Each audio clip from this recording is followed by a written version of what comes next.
So hello everyone, welcome eight easy prep. उम्मीद कर रहा हूँ आप सभी लोगों की तैयारी बहुत बेहतरीन चल रही होगी। लास्ट क्लास में हमने देखा था किस तरीके से ऑर्थोगोनल किस तरीके से बेसल फंक्शन से रिलेटेड प्रॉब्लम्स को सॉल्व किया जाता है। डियर, आज की इस क्लास में हम बात करेंगे orthogonal properties of Bessel function. Bessel function की जो ऑर्थोगोनल प्रॉपर्टीज है वो क्या बोलती है। सबसे पहले तो मैं यहाँ पर ऑर्थोगोनल प्रॉपर्टीज को पहले मेंशन कर देता हूँ, जिससे कि आपको पता चल जाए कि किसको हम यहाँ पर डिस्कस करने जा रहे हैं। तो जो चर्चा आज करने वाले हैं हम लोग, वो बात करेंगे orthogonal properties of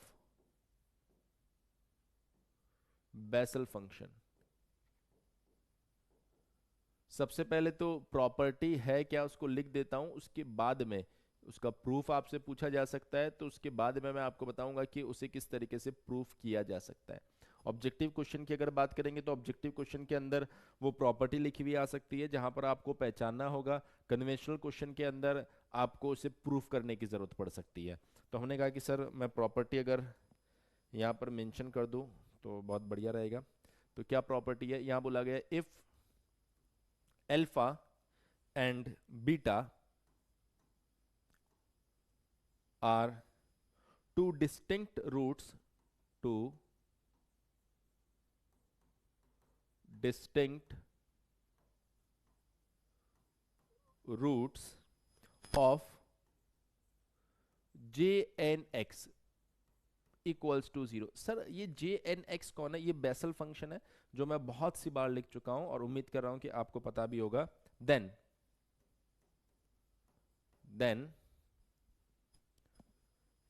F then integration 0 to 1 x J N alpha X J N beta X D X equals to. यहां पर दो सिचुएशन दी गई है। वो बोल रहा है if alpha equals to beta then answer will be 0, and if alpha not equals to beta then answer is half jn dash x का whole square equals to half jn plus 1। इसको आप alpha लिख सकते हो, jn plus 1 alpha. और इसका भी आपको क्या देखने को मिलेगा, यहाँ पर होल स्क्वायर देखने को मिलेगा। तो पॉइंट इसकी सर ये जो आप बताना चाह रहे हो ये कैसे साबित किया जाएगा, ये कैसे प्रूफ किया जाएगा। पहले चीज तो हो सकता है ये प्रॉपर्टी आपको डायरेक्ट देखने को मिल जाए। दूसरा इंपॉर्टेंट पॉइंट कि आपको इस चीज का ध्यान रहे कि सर ये जो प्रॉपर्टी है इसको प्रूफ करने के लिए भी आपके सामने आ सकता है। तो प्रूफ करने के लिए अगर आप देखें तो दो तीन पॉइंट्स यहाँ पर आप नोटिस करेंगे कि सर एक तो मुझे जे एन एल्फा एक्स और जे एन बीटा एक्स की जरूरत पड़ेगी। सेकेंडरी पॉइंट सर ये अल्फा एंड बीटा है कौन, तो मैं बता देता हूँ अल्फा एंड बीटा जो है ये इसके रूट्स है। अगर इसके रूट्स है तो ये कहना गलत नहीं होगा कि सर जे एन अल्फा की वैल्यू कितनी आएगी, 0 आएगी। जे एन बीटा की, अरे जो जिसके रूट्स होते हैं उसको तो सेटिस्फाइड करेगा ना, हमने कहा बिल्कुल सेटिस्फाइड करेगा। तो अगर मैं ऐसा लिख रहा हूं या फिर मैं ऐसा लिख रहा हूं तो आपको कंफ्यूज नहीं होना है। सो पॉइंट इज सर जब दोनों बराबर होगा तो इसकी वैल्यू 0 होगी, जब दोनों बराबर नहीं होंगे तो इसकी वैल्यू इसके बराबर भी होगी और इसके बराबर भी होगी। तो क्वेश्चन आता है कि सर कैसे हम इसको प्रूफ करेंगे। इसको प्रूफ करने के लिए सबसे पहले आपको जाना पड़ेगा डिफरेंशियल इक्वेशन की कहानी पर। जो डिफरेंशियल इक्वेशन आपने सबसे पहले जब आपने बेसल फंक्शन चालू किया था तो वहां पर लिखा होगा, तो मैं उस डिफरेंशियल इक्वेशन को यहां पर सबसे पहले मेंशन कर रहा हूं। We no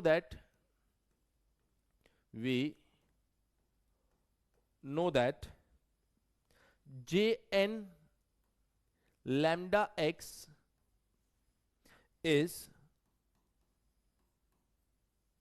the solution of equation। Sir किस इक्वेशन की बात कर रहे हैं? तो ये बन गया हमारे पास में एक्स स्क्वायर, यहां पर आ रहा है D two Y D x two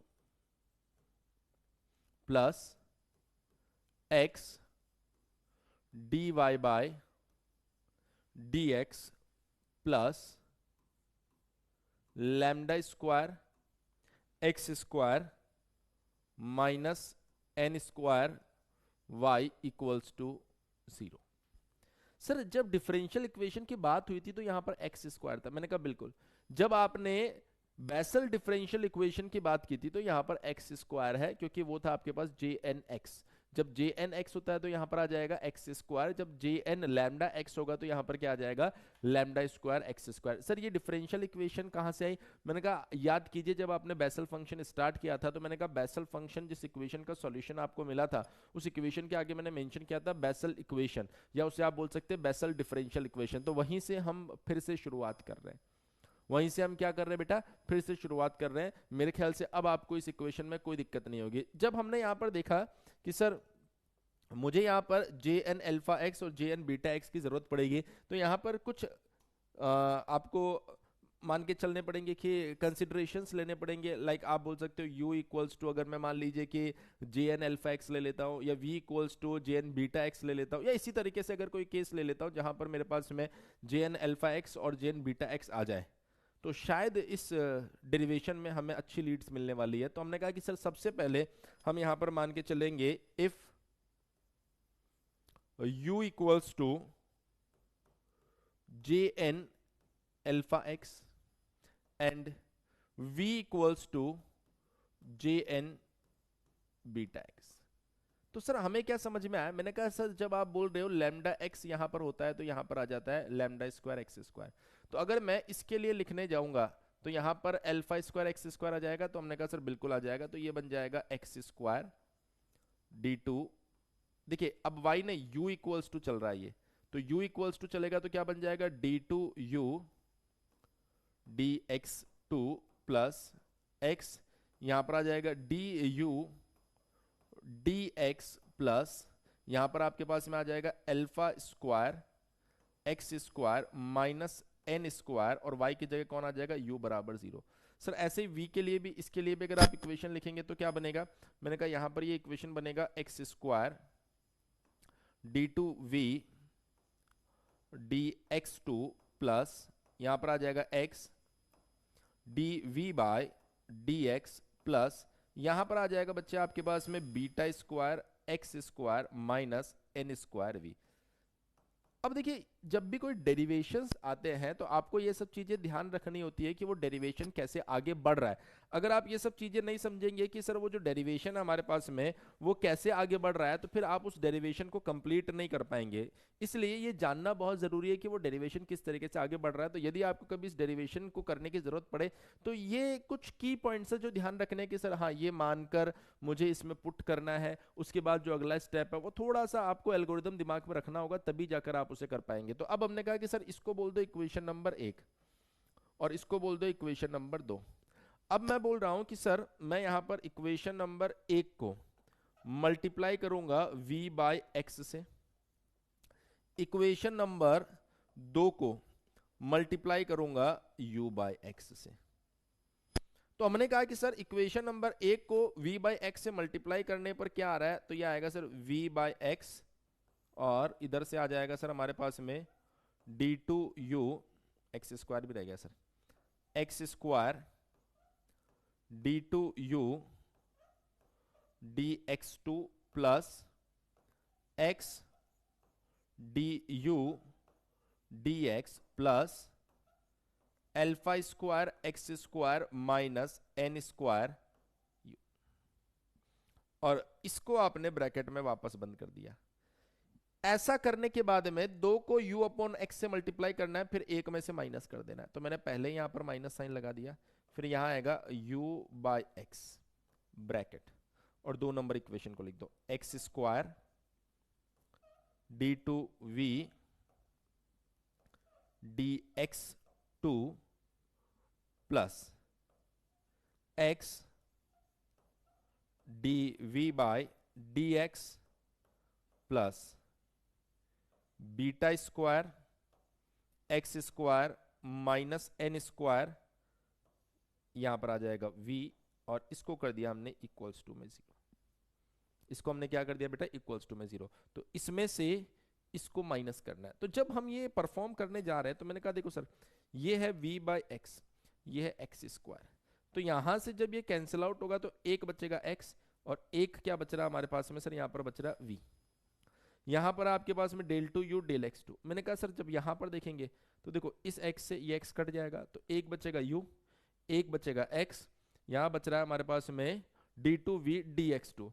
तो इन दोनों टर्म में अगर मैं ध्यान से देखूं तो सिर्फ x कॉमन बचता दिख रहा है। मैंने कहा बिल्कुल दिख रहा है। तो क्या मैं उस x को बाहर लिख सकता हूं?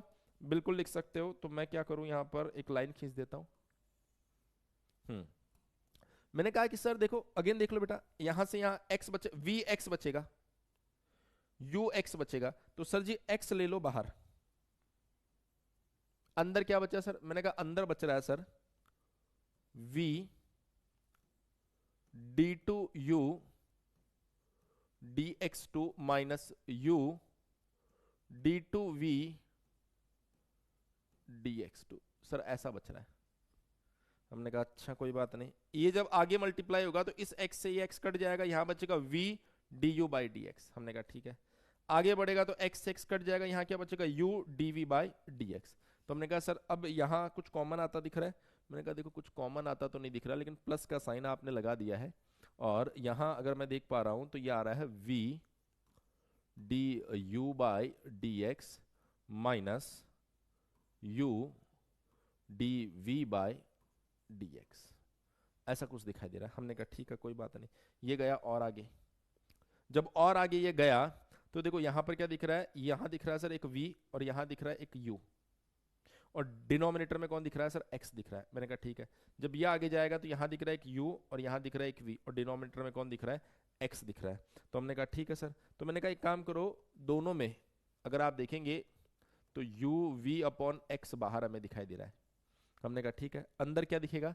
अंदर दिखेगा sir alpha square x square minus N square minus beta square x square plus n square equals to 0।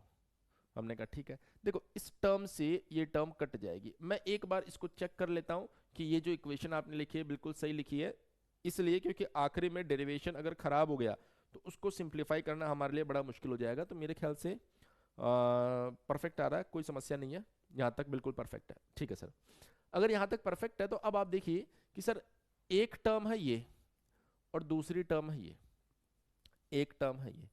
क्या मैं इसको ऐसा लिख सकता हूं, d by d x bracket x bracket v d u by d x minus u d v by dx। अब बहुत सारे बच्चे कहेंगे कि सर ये कैसे लिख दिया आपने?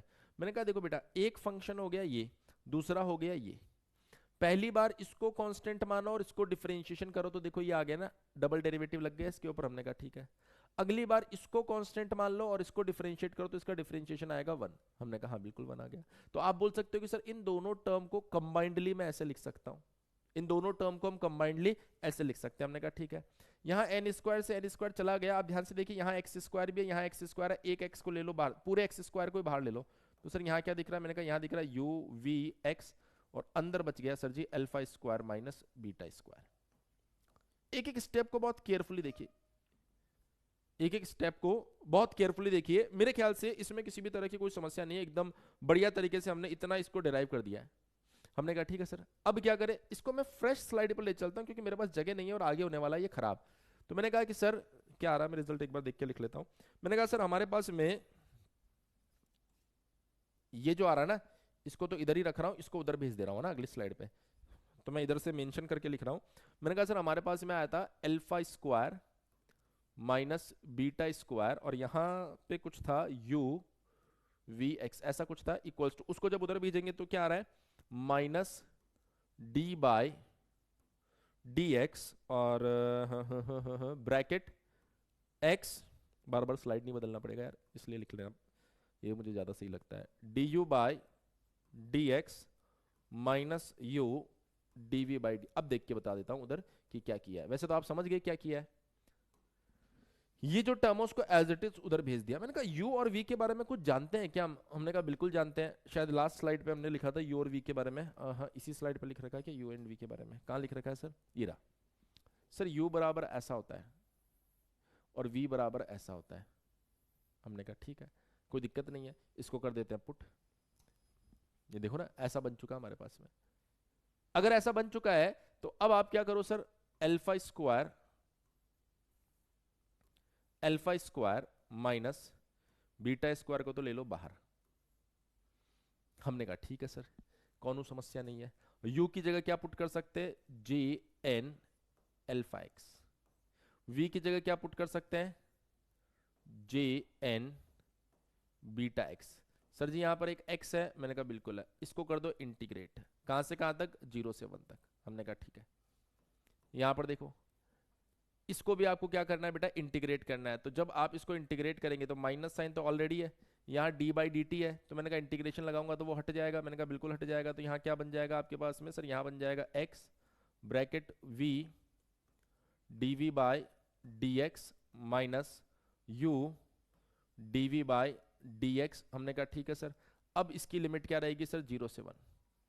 हमने कहा ठीक है सर, कोई समस्या नहीं है। इस पार्ट को एज इट इज रखो। क्यों रखो ये एज इट इज, क्योंकि यही तो प्रूफ करना था। हमने कहा ठीक है, कोई समस्या नहीं है। तो आपने -1 डिवाइडेड बाय इसको उधर शिफ्ट कर दिया। ऐसा क्यों कर रहे हो सर, क्योंकि आखिरी में मुझे ये लेफ्ट हैंड साइड में चाहिए। तो मैंने कहा ठीक है सर, ये बन गया alpha square minus beta square. देखो, कोई भी वैल्यू पुट करने से पहले इसको सिंप्लीफाई करना जरूरी है। हमने कहा कैसे, ये x तो एज इट इज है, और v कौन है, v को थोड़ा पहचान लीजिए। मैंने कहा v था सर आपके पास में जे एन बीटा एक्स। हमने कहा ये बात तो सही है। ये यहां पर u है, थोड़ा मिसमैचिंग हो गया, ये यहां पर u है। इस तरह की चीजों से अवेयर रहे। वैसे तो मैं रिजल्ट चेक करता रहता हूं, इसीलिए साथ में रखता हूं मैं रिजल्ट। अब u को x के रेस्पेक्ट में डिफरेंशिएट करना है। तो u कौन है सर, u तो ये था। इसको अगर आप x के रेस्पेक्ट में डिफरेंशिएट करेंगे तो यहां पर एक तो आएगा सबसे पहले J n dash alpha x, और फिर अल्फा एक्स को डिफरेंशिएशन करेंगे तो उसका एक आ जाएगा अल्फा। मैंने कहा ठीक है सर, कोई दिक्कत नहीं है। फिर इसको ब्रैकेट में बंद कर दिया, चलने दो सर। फिर आपने लगाया यहां पर माइनस साइन। ये जो u है ये कौन है, मैंने कहा u है जे एन अल्फा एक्स, है ना। लेंदी चीजों का यही तरीका होता है, आराम आराम से लिखो। हमने कहा ठीक है सर। फिर वो बोल रहा है v को x के रेस्पेक्ट में, तो मैंने कहा v तो यही था। इसको जब डिफरेंशिएट करोगे तो क्या आएगा, J n dash beta x. Beta x का डिफरेंशिएशन क्या आ जाएगा, बीटा। अब बहुत सारे ऐसे बच्चे होंगे, मैं बार बार बोल रहा हूं, जो डिफरेंशिएशन नहीं पढ़ रहे हैं। अगर वो डिफरेंशिएशन नहीं पढ़ेंगे तो भैया देखो दिक्कत आएगी यहां पर। ये जितने भी कॉन्सेप्ट आप यूज कर रहे हो ना, सारे डिफरेंशिएशन की तो कहानी है ये।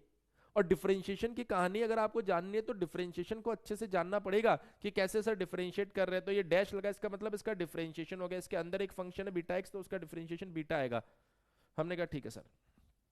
अब ये आ गया -1 upon alpha square minus beta square. यहां तक मेरे ख्याल से परफेक्ट है। जब मैं इसके अंदर 1 पुट करूंगा, तो देखो x की जगह तो आ जाएगा 1। हमने कहा ठीक है।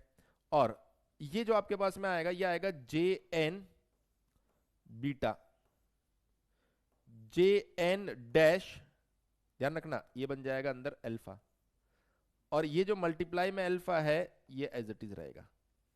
हमने कहा ठीक है, J N alpha J n dash beta, ये जो बीटा आ रहा है ये एज इट इज रहेगा।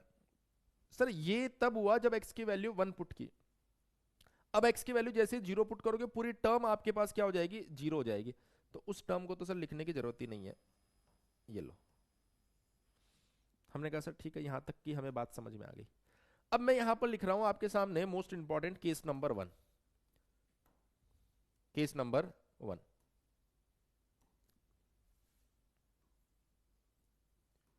केस नंबर 1 क्या है sir, if alpha equals to beta, या मान लो नॉट इक्वल्स टू बीटा।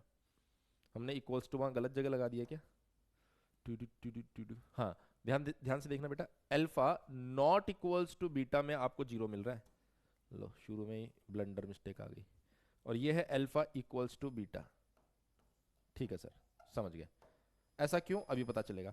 अगर मान लो alpha not equals to beta है, alpha not equals to beta है, तो अब आप इसको ध्यान से देखो, डिनोमिनेटर नॉट इक्वल्स टू 0 हो जाएगा क्योंकि दोनों बराबर नहीं है। लेकिन न्यूमरेटर में कौन कौन सी टर्म आ रही है, ये ये अगर ये टर्म आ रही तो इस टर्म की वैल्यू कितनी है सर? इस टर्म की वैल्यू है 0।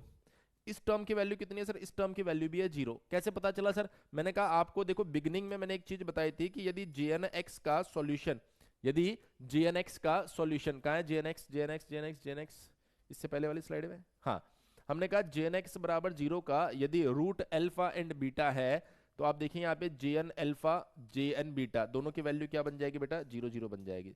तो हमने कहा कि सर ये चीज मैं यहाँ पर यूज कर सकता हूँ, बिल्कुल यूज कर सकते हो। तो आपने बोला कि ये 0 हो जाएगा, ये 0 हो जाएगा, तो ये पूरी टर्म 0, ये पूरी टर्म 0, तो अल्टीमेटली अगर आप देखेंगे तो आप कहेंगे न्यूमरेटर 0 और डिनोमिनेटर क्या है आपके पास में? Not equals to 0। तो आप कहेंगे इंटीग्रेशन 0 से 1 x jn alpha x jn beta x dx बराबर 0।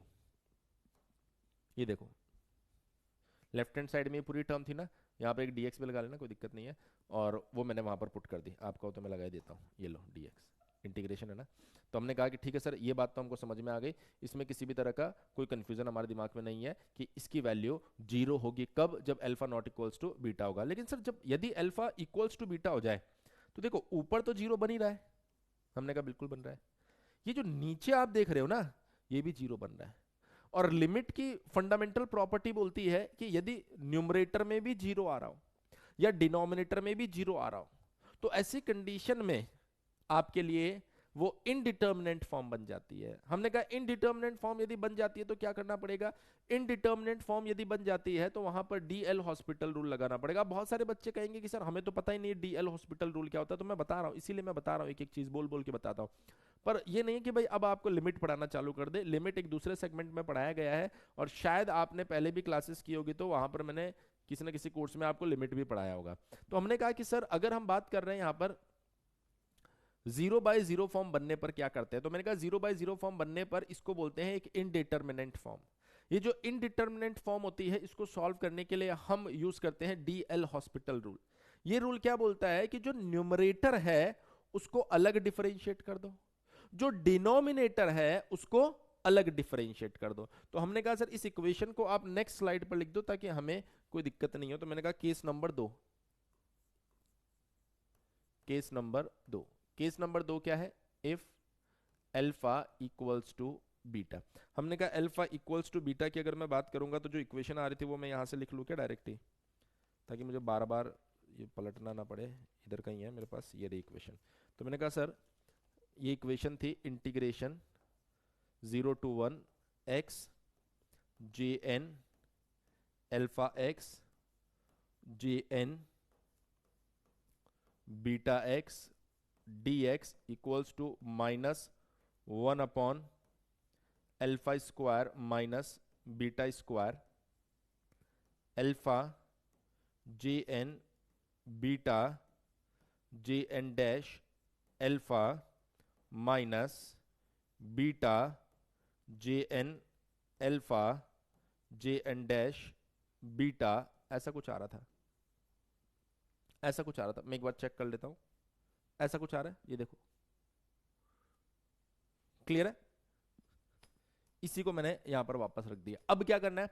मैंने कहा सर देखिए जब जैसे आप इसके अंदर न्यूमरेटर देखेंगे वो 0 हो जाएगा, डिनोमिनेटर 0 हो जाएगा, तो सर यहां से बन जाएगा 0/0 फॉर्म। क्या बन जाएगा बेटा? 0/0 फॉर्म। तो आपको लगाना पड़ेगा एल हॉस्पिटल रूल। अब जब आप एल हॉस्पिटल रूल यहां पर लगाएंगे तब आपको देखना पड़ेगा कि सर जो लिमिट ली जा रही है वो क्या ली जा रही है। अल्फा भी है बीटा भी है, तो ऐसे में हमने यहां पर इस बात को कंसीडर किया कि अल्फा और बीटा दोनों बराबर है। इसका मतलब या तो आपका अल्फा जो है वो बीटा के पास जा रहा है। अरे भैया दो चीजें बराबर है, मान लो यहां पर एक नंबर है अल्फा और यहां पर एक नंबर है बीटा, तो ये दोनों बराबर कब हुए? जब आपने ये बनाया और कहा कि दोनों एक ही जगह पर आ रहे हैं। तो मैंने कहा यदि शुरू में दोनों आप बोल रहे हो एक यहां है, बहुत पास पास है, अगर दोनों बराबर हो जाए तो मैंने कहा या तो ये इसके पास गया होगा या फिर ये इसके पास आया होगा, तभी तो दोनों बराबर हुए होंगे। हमने कहा बिल्कुल बराबर हुए होंगे। अब हमें सबसे पहले उस वेरिएबल को ढूंढना है जिसके रेस्पेक्ट में यहां पर डिफरेंशिएशन होगा। तो मैंने कहा कि मैं ऐसा मानकर चल रहा हूं कि यहां पर जो अल्फा है वो बीटा के पास जा रहा है, यानी कि अल्फा टेंड्स टू बीटा। जब अल्फा टेंड्स टू बीटा आप यहां पर कर दोगे तो इसका मतलब है कि अब यहां पर जो डिफरेंशिएशन होंगे, क्योंकि लिमिट किसकी चल रही है, अल्फा की चल रही है, तो जो डिफरेंशिएशन होगा वो भी किसके रेस्पेक्ट में होने वाला है सर, वो भी हमारा यहां पर अल्फा के रेस्पेक्ट में होने वाला है। तो इस बात को आपको समझ लेना है कि ये हमने कंसीडर किया है कि limit alpha tends to beta मैं यहां कंसीडर करके चल रहा हूं, और जैसे limit alpha tends to beta मैं कंसीडर करके चलूंगा, मुझे यहां पर क्या करना पड़ेगा, अल्फा के रेस्पेक्ट में डिफरेंशिएशन करना पड़ेगा। तो मैंने यहां पर क्या कंसीडर किया है सर, मैं यहां पर कंसीडर करके चल रहा हूं लिमिट, ये मैं मान के चल रहा हूं, ध्यान रखना, अल्फा टेंड्स टू बीटा, और जब अल्फा टेंड्स टू बीटा में यहां पर कंसीडर कर लूंगा तो देखिए ये टर्म तो रहेगा ही रहेगा, क्लियर है। इसको अभी नीचे डिनोमिनेटर में डिफरेंशिएट करेंगे। मैंने कहा सर एक तो है माइनस, अब ऊपर वाले टर्म को डिफरेंशिएट करके देखते हैं। ऊपर वाले टर्म को अगर आप डिफरेंशिएट करोगे तो यहां पर कौन आ रहा है, मैंने कहा यहां पर तो एक अल्फा आ गया, यहां पर कौन आ रहा है आपके पास में सर, यहां पर आ रहा है हमारे पास में जे एन बीटा, क्या आ रहा है हमारे पास में, जे एन बीटा। हमने कहा ठीक है सर, यहां पर कौन आ रहा है हमारे पास में, जे एन डैश अल्फा। इस जगह पर देखिए कौन आ रहा है सर, इस जगह पर आ रहा है बीटा, इस जगह पर देखिए कौन आ रहा है, जे एन अल्फा, और इस जगह पर देखिए कौन आ रहा है आपके पास में, जे एन डैश बीटा। अब यहां पर थोड़ा सा आपको केयरफुली इसको डिफरेंशिएट करना पड़ेगा। कैसे सर, यहां पर एक अल्फा है, इससे तो हमें कोई मतलब नहीं है, ये तो बीटा का फंक्शन है। यहां पर क्या बन जाएगा, जे एन डैश अल्फा है। अगर मान लो मैं इसको एक बार और डिफरेंशिएट करूं, अगर मान लो मैं इसको एक बार और डिफरेंशिएट करूं तो क्या हो जाएगा यहां पर, डबल डैश, एक सेकंड दो मुझे,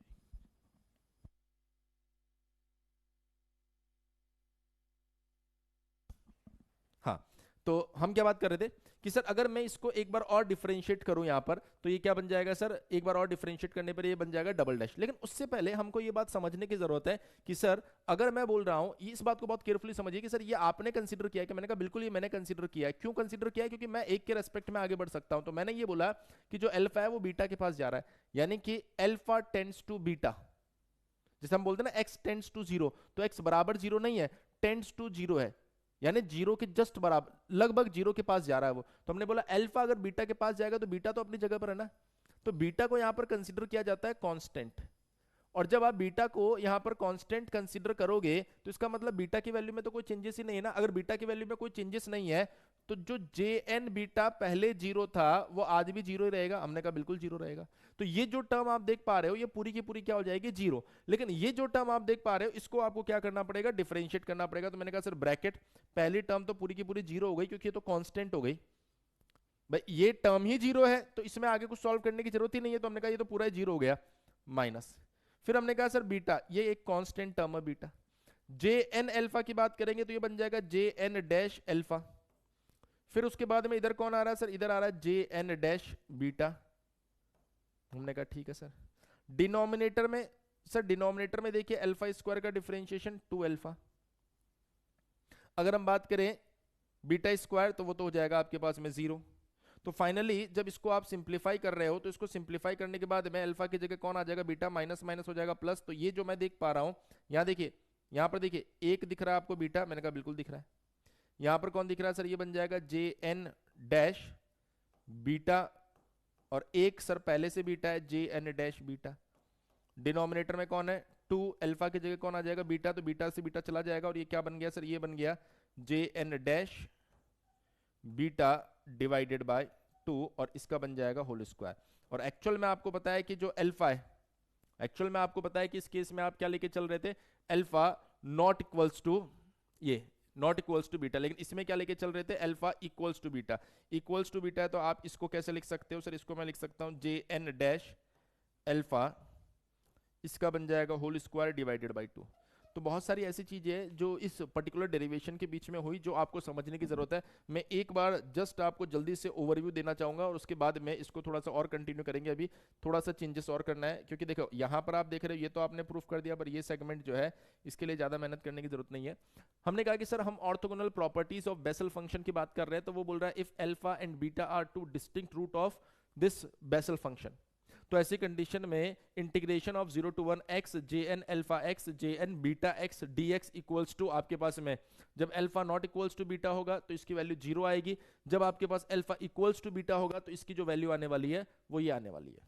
हमने कहा ठीक है सर कोई दिक्कत नहीं, इसको हमें प्रूफ करके देखना पड़ेगा, जब हम इसको प्रूफ करेंगे तब जाके हमें पता चलेगा कि ऐसा आ रहा है कि नहीं आ रहा। तो हो सकता है आपसे ऐसा डायरेक्टली पूछ लिया जाए और हो सकता है कि आपको प्रूफ करना पड़े। तो मैंने कहा प्रूफ करना पड़ेगा तो सबसे पहले आपको जाना है बेसल डिफरेंशियल इक्वेशन के ऊपर। ये sir Bessel differential equation, sir यदि यहाँ पर जे एन एक्स होगा तो यहाँ पर एक्स स्क्वायर आएगा, पर आपने लिख दिया लैम्डा एक्स तो यहाँ पर आ गया लैम्डा स्क्वायर एक्स स्क्वायर।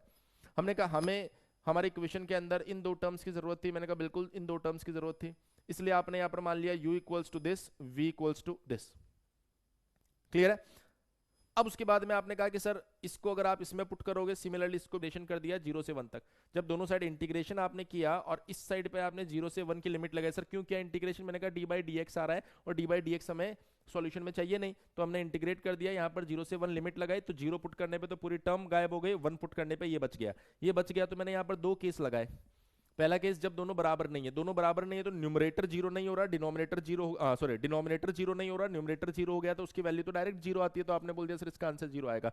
लेकिन जब आपका अल्फा बराबर बीटा आपने लिया तो न्यूमरेटर भी जीरो हो गया और डिनोमिनेटर भी जीरो हो गया। और ऐसे में बेटा इस बात का विशेष ध्यान रखा जाता है, जब जीरो बाय जीरो बन जाता है तो उसको आप जीरो या इन्फिनिटी नहीं लिख सकते, वो इनडिटर्मिनेंट फॉर्म होती है। और कोई भी इनडिटर्मिनेंट फॉर्म यदि आपके पास में आती है तो उसको हम सॉल्व करते हैं by the help of L hospital rule. L hospital rule क्या बोलता है कि अगर 0 बाय 0 फॉर्म बन रही है तो न्यूमरेटर को अलग डिफरेंशिएट करो, डिनोमिनेटर को अलग डिफरेंशिएट करो। लेकिन उससे पहले हमारे सामने एक चैलेंज आया कि सर अल्फा एंड बीटा किसके रेस्पेक्ट में डिफरेंशिएशन होगा। तो मैंने कहा कि एक काम करो, आप ऐसा मान लो कि अल्फा टेंड्स टू बीटा है, यानी अल्फा से आप बीटा की साइड बढ़ रहे हो, तो अल्फा वेरिएबल की कैटेगरी में चला गया उस पर्टिकुलर लिमिट के लिए, और बीटा कांस्टेंट हो गया। अगर बीटा कांस्टेंट है तो जे एन बीटा की वैल्यू अभी भी क्या रहेगी, जीरो रहेगी। तो हमने इस पूरे एल हॉस्पिटल रूल को परफॉर्म किया विद रेस्पेक्ट टू अल्फा, तो ये हमारे पास टर्म आ गई। तो आपने कहा कि सर एक्चुअल में ये टर्म तो आ गई, ये टर्म तो हमारे पास में आ गई, लेकिन जब हमने डेरिवेशन को देखा तो डेरिवेशन के अंदर वहां पर एक और पार्ट था। मैंने कहा वो एक और पार्ट यदि आपको सॉल्व करना है तो आपको वापस से रिकरेंस रिलेशन के पास जाना पड़ेगा। एक रिकरेंस रिलेशन मैंने आपको पढ़ाया था जिसको मैं यहाँ पर वापस से मेंशन कर रहा हूँ।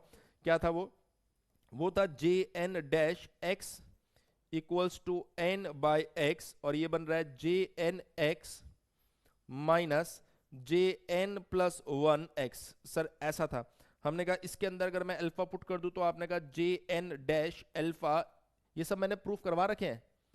अब मैं बार बार वो स्लाइड्स मेरे पास अवेलेबल नहीं है, इसलिए मैं डायरेक्ट लिख देता हूं इसको। तो हमने कहा ये बन जाएगा एन बाई अल्फा और ये बन जाएगा J N alpha minus J n plus one alpha. देखिए आपको पता है कि अभी जो आप प्रॉब्लम सॉल्व कर रहे हैं उस प्रॉब्लम के अंदर ये जो टर्म है जे एन अल्फा, ये क्या है सर, ये तो जीरो है। जे एन डैश जीरो नहीं है, जे एन अल्फा जीरो है। तो हमने कहा सर यहां से क्या बन गया, यहां से बन गया जे एन डैश अल्फा बराबर minus of J n plus one alpha. बन गया ये? हमने कहा सर ये बिल्कुल बन गया। तो देखिए इस टर्म की जगह डायरेक्टली आप इसको रिप्लेस कर दो। मैंने कहा ऐसा क्यों, क्योंकि इसको रिप्लेस करोगे तो आपकी इक्वेशन, ये जो इक्वेशन है ना, ये दोनों बराबर हो गई। हमने कहा बिल्कुल सर बराबर हो गई। मेरे ख्याल से आपको ये समझ में आ गया होगा, किसी तरह का कोई कंफ्यूजन नहीं रहा होगा। इसे हम बोलते हैं orthogonal property of Bessel function. हमने प्रॉपर्टी क्या है वो भी दिखा दिया आपको, और हमने ये भी बता दिया किस तरीके से इसको प्रूव करेंगे। आपको अगर सीखना है तो एक बार खुद से देखें, एक बार खुद से सॉल्व करें, 100% आपको ये पॉइंट जो है समझ में आएगा। उम्मीद कर रहा हूँ कि आप जो क्लासेस कर रहे हैं डेफिनेटली अगर उसके ऊपर हार्ड वर्क करेंगे तो हर एक चीज़ आपको समझ में आएगी। हर एक टॉपिक अलग अलग तरीके का होता है, ऐसा नहीं कि सर एक टॉपिक अगर एक बार देखने से समझ में आ रहा है तो सारे टॉपिक ही ऐसे समझ में आएंगे, नहीं, आपको उसके ऊपर थोड़ा सा हार्ड वर्क करना पड़ेगा। अगर हार्ड वर्क करेंगे तो डेफिनेटली एक एक चीज़ आपको समझ में आएगी। Once again thank you so much. Next video में मिलेंगे नेक्स्ट फंक्शन के साथ में।